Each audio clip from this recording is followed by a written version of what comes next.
Okay, welcome to BigBandTheory.net. The first story I'm going to tell you is my buddy Cleve Kennelly told me this story. He was my next door neighbor when I first moved out to the Scottsdale area, and in 1968, I was a big Beatles fan and he was a big Monkees fan. So his dad decided he was going to take Cleve and his younger brother Steve. So at this point, they're, let's say, 8 and 7 years old. They're going to the Monkees concert. He was beside himself. So they get to the Monkees concert, and in line, there's some guys talking about this guy is so great. He plays the guitar with his teeth and behind his back, and they have no idea what they're talking about because they know that's not the Monkees, and they figured out it must be the warm-up act. Okay. So this is the Monkees, 1968 in Phoenix. So who was the warm-up act? Question one. Did the warm-up act show up? Question number two. And why? Question number three. Pause. Okay, so you probably guessed that it was Jimi Hendrix, the Jimi Hendrix Experience. His first gig was warming up the Monkees. Well, as you can imagine, after the first few shows, he got tired of this because nobody wanted to hear his music. That audience wanted to see, mostly girls, Davy Jones. So he had a bunch of young girls screaming and yelling Davy Jones when he's trying to play All Along the Watchtower. That didn't go over well. So the Phoenix concert was the first concert that he did not show up at for this tour. So Cleve, my buddy, became this close to being famous in the fact that he would see Jimi Hendrix the rest of his life, so he missed out on that. The Phoenix show was the first one that he did not go to.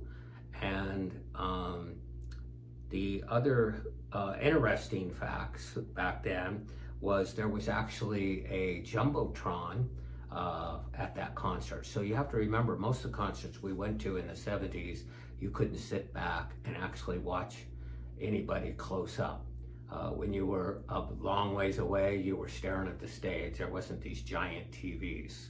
So anyway, that's a trivia question that has to do with the 1968 concert, first-hand story from Cleve. So thank you, Cleve. Okay, next is why we did this whole big band theory, or I decided to do it with some inspiration from some of my friends, is that the origins of rock band names. And I found out yesterday that maybe an artist doesn't know where their name actually comes from. So that's me. So I was in a high school band, rock band, 1976. Mark Bradley, my other friend, he and I played guitar and lead guitar. We decided to put the band together. So we got some guys from our high school, Scott Ryan on drums, Mark Krupler on bass. I had another buddy that was at a high school close to us, George Chadwick on keyboard. So now we got this band together. We're learning a lot of cool cover tunes. I'll tell you some of the cover tunes in the next trivia question. But now we need a name. That's really the first thing you do. Sometimes you even get a name before you get your band together. We've got no names. It's impossible to think of names when you have to. Well, Mark Bradley had a Gibson SG guitar, and on the case was painted somewhat professionally, but you could tell it was hand done, the words Hanky Bannister. And we thought, oh my gosh, we'll be the Hanky Bannister band. But maybe there's another band, Hanky Bannister. We didn't know, but we didn't hear of them. So we were the Hanky Bannister band. So the question is, what is different back then in 76 than now? And how the heck did we not really know where our band name came from? Pause. Okay, it's hard for you guys to imagine, or younger, but we used to not have internet. You couldn't just Google everything. So when you'd come up with a name, you didn't even know if another band or 10 other bands were using that name at the time. You had no database. You didn't even know what Hanky Bannister meant or said. So we assumed maybe it was a defunct band that's not in existence anymore. We never heard of a Hanky Bannister band. We were the Hanky Bannister band. And so that's the end of the story until yesterday.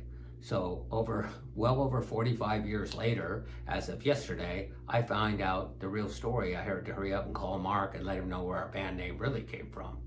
So Hanky Bannister, as I Googled it, is a upper end whiskey that's a whiskey company. It's called Hanky Bannister. That's the company name. They've been making very expensive whiskey, $200 a bottle in some cases, 21-year-old whiskey, since the late 1800s. So we got our name from a bottle of whiskey, not a random case. That's what inspired it. All that to be said, as you ask a band member where they got their rock name, they might not know. I didn't know for 45 years. So we're going to be giving alternate theories where the rock band name really came from. Like when I came with Rush and Mahogany Rush, two bands out of Canada, two bands within a year of each other, and how did they both come up with the word Rush in their name? So these things, maybe they don't even know. A friend had heard Mahogany Rush, suggested Rush to Geddy Lee, however that happened. But anyway, even a band member may not truly know where their band name comes from. Okay, the next trivia question is, back then when you had a rock band, back then being the 70s, 80s, the first thing you had to do is learn a collection of songs, and all we wanted to do is play cover tunes back then, and we were so excited to learn a cover tune. So when you look for cover tunes, you have to look for some that are somewhat easy to do, especially when you're starting out, some that your lead singer can actually sing them, because some of them are pretty high, and songs people want to hear. So a list of cover tunes from the 70s and 80s that were sort of a must. Can you name any of these songs? Pause. Okay, so the songs are Evil Woman, Taking Care of Business, Long Train Running by the Doobie Brothers, All Right Now by Free, Scorpions, Living After Midnight, AC/DC with a couple of them, Girls Got Rhythm, there's of course Highway to Hell, White Wedding by Billy Idol. I love that song. Just What I Needed, we did the Cars tune. Excuse me. Of course, Sweet Home Alabama. So those were some of the classics that every band would learn. Maybe an Aerosmith song, Walk This Way, or Sweet Emotion.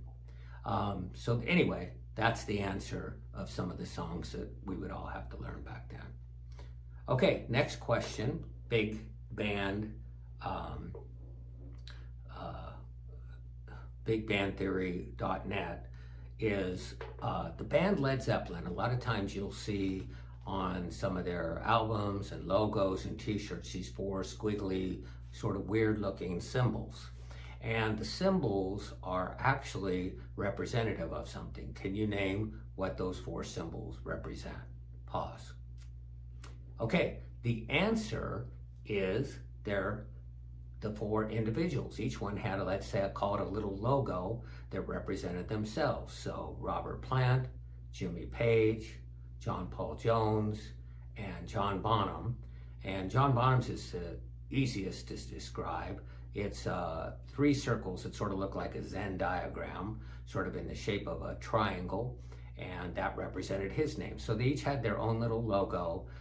John Bonham even had a nickname, Gonzo, so everybody really just loves John Bonham. And that's the answer for that question. Okay, so next trivia question, bigbandtheory.net, is when you do a cover tune, you are basically, as a classic rock artist, you're not just learning a cover tune to perform, you're learning it to record and hopefully put a new twist on it, a spin on it, and add something. So I want to have you name what you think 1, 2, or 3 best redo songs of a song that the cover tune just blew away the original. Okay, so guess. Pause. Okay, so here's my list of the best cover redos. When I went to see Van Halen in their first tour, a little venue that only held 2,500 people, they started to play a song that previously I did not like. Never liked the version of the Kinks' You Really Got Me Now. Well, wouldn't you know it, Van Halen did that song and blew me away. So, You Really Got Me Now by Van Halen. Another one is All Along the Watchtower by Jimi Hendrix Experience. Do you know who wrote that? Bob Dylan. Can you imagine Bob Dylan's version? Just imagine, don't listen to it. Okay, way to go, Jimi Hendrix. Okay, another one of my favorite bands, which was Thin Lizzy, they redid on Live and Dangerous album a Bob Seger song, and it's called Rosalie. And again, you don't want to hear Bob Seger and the Silver Bullets version after you hear Thin Lizzy's Rosalie. Even in the middle, they turn it into part of the cowboy song. They call it the cowgirl song. It is amazing. So Rosalie by Thin Lizzy.